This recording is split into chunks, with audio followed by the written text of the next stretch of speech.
I mean, I started off with like a husband and 2 kids. That was like my first like husband story lie. I would tell people that my husband's name was James.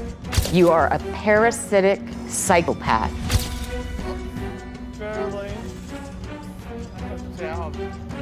Dr. Phil has confronted thousands of guests over 2 decades, but some walked onto his stage with stories so outrageous, so carefully constructed, that even the seasoned host didn't see through them at first. From fake cancer diagnoses to elaborate catfishing schemes, here's what happened when guests actually got caught lying on Dr. Phil. Starting with Tanya Head, the woman who wasn't there. I was flying through the air. That's what I was doing from the impact. I was smelling my own skin burning. And I started crawling over people who were burnt from head to toe, who were cut up, and I was trying to help them. Before Tanya ever appeared on Dr. Phil's stage, she had already become a legend among 9/11 survivors. Her story was unforgettable. She claimed to have been on the 78th floor of the South Tower when the second plane hit.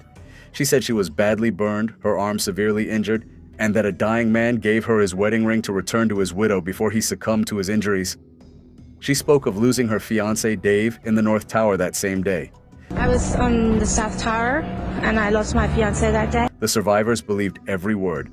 Tanya became president of the World Trade Center Survivors Network in 2004, leading high-profile politicians including Mayor Michael Bloomberg and former Mayor Rudolph Giuliani on tours through Ground Zero. She spent countless hours comforting other survivors, helping them process their trauma. Many credited her with saving their lives. But before we keep going, I have a quick favor to ask. I'm trying to reach 20 subscribers by the end of this week, so if you enjoy this kind of content, I'd really appreciate it if you subscribed and helped me out. Let's get back to it. When Dr. Phil brought Tanya and several survivors onto his show in the early 2000s to discuss their healing journey, he had no reason to doubt her story. The episode focused on how Tanya had helped other survivors cope with their pain. She was articulate, compassionate, and deeply knowledgeable about the events of that day. But everything changed in 2007 when the New York Times reached out to Tanya for a profile to accompany their 6th anniversary coverage. When reporters started fact-checking basic details, nothing added up. They contacted both Harvard and Stanford, schools she claimed to have attended. Both confirmed there were no records of a student by her name. Merrill Lynch, where she said she worked, had no record of her employment. Then came the devastating truth. Tanya's real name was Alicia Esteve Head, a Spanish woman who wasn't even in the United States on September 11, 2001. She was taking college courses in Barcelona at the time of the attacks and didn't travel to America until 2003. Her supposed fiancé Dave was a real person who died in the towers, but his family had never heard of her. The likelihood of them ever meeting was impossible. The survivors who had trusted her were devastated.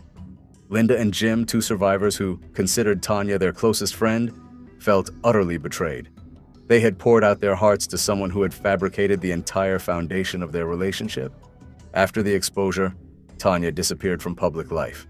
Some members of the survivors group received an email in 2008 from a Spanish account claiming she had committed suicide. That too was a lie. She was spotted in New York City in September 2011, suspiciously close to the 10th anniversary commemoration. As of today, no one knows where Tanya Head is.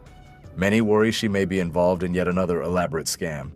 Dr. Phil's interview with Tanya aired before her lies were exposed, making it one of the rare instances where a guest successfully fooled the show's background checks and escaped undetected, at least initially.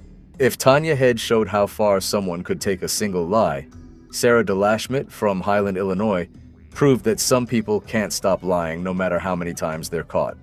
When Sarah appeared on Dr. Phil in 2019, she openly admitted to having what she called a lying addiction. I have a lying addiction. Around 25, 26 is when I told my first big lie, that I had cancer. She confessed to faking terminal breast cancer, muscular dystrophy, pregnancies, and miscarriages.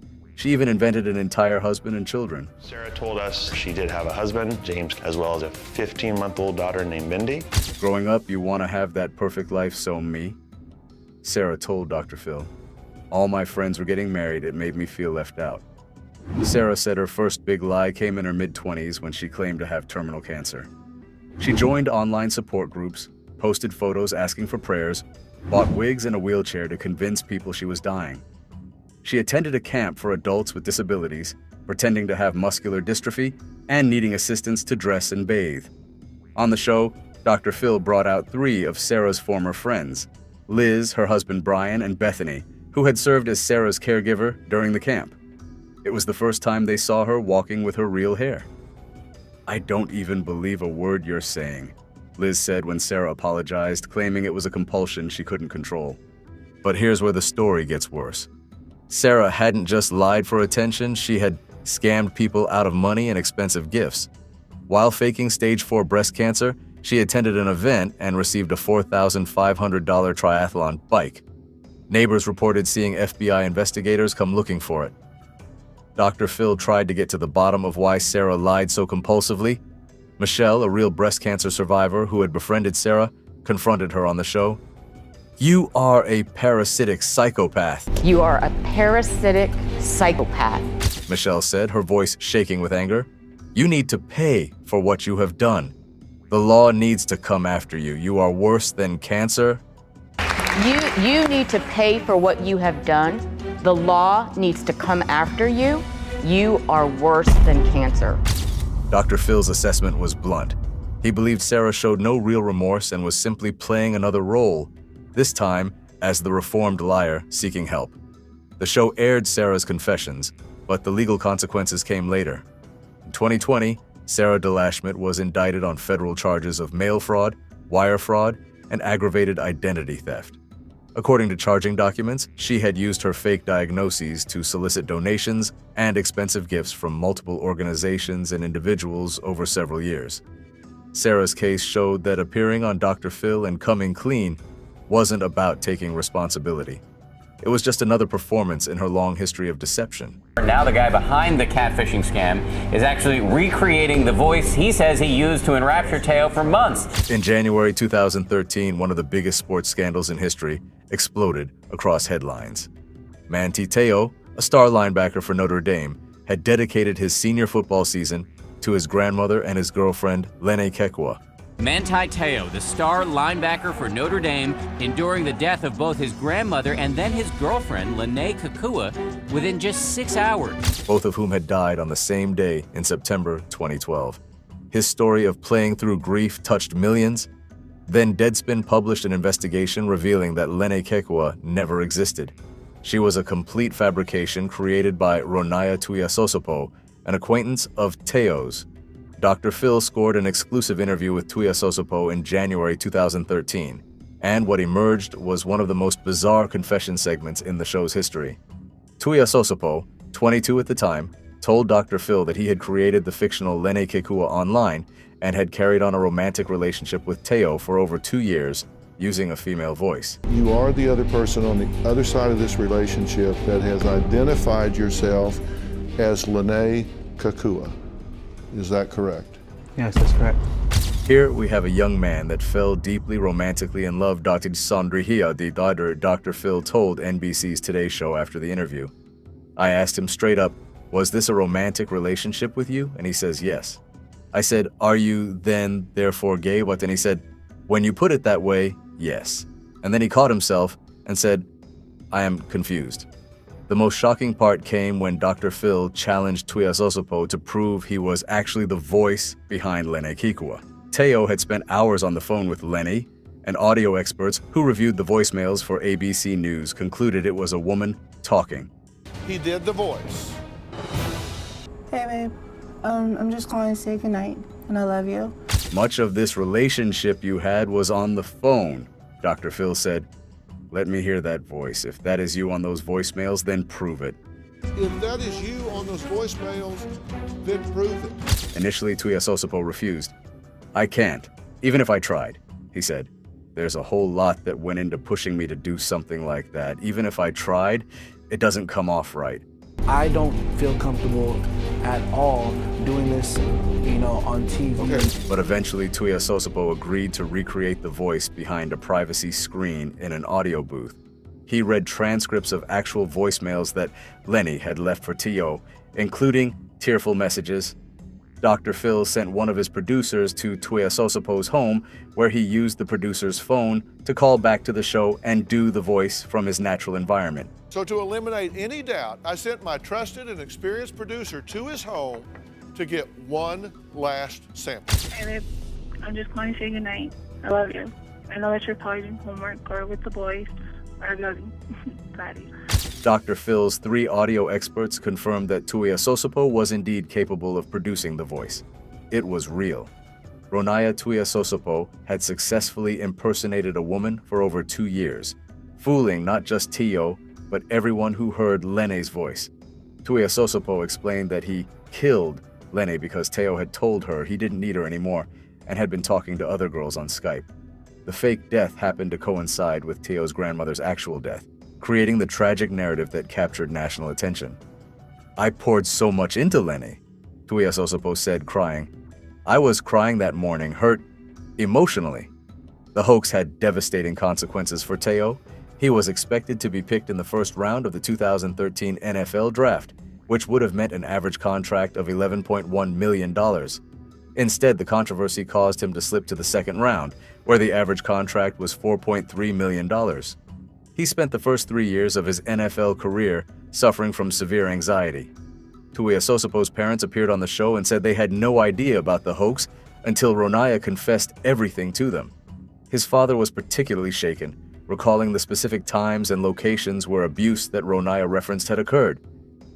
Dr. Phil's interview gave Tuiasosopo a platform to tell his side, but it also exposed the elaborate nature of the deception and confirmed that yes, one person really could orchestrate such an extensive hoax. Winner of Survivor China.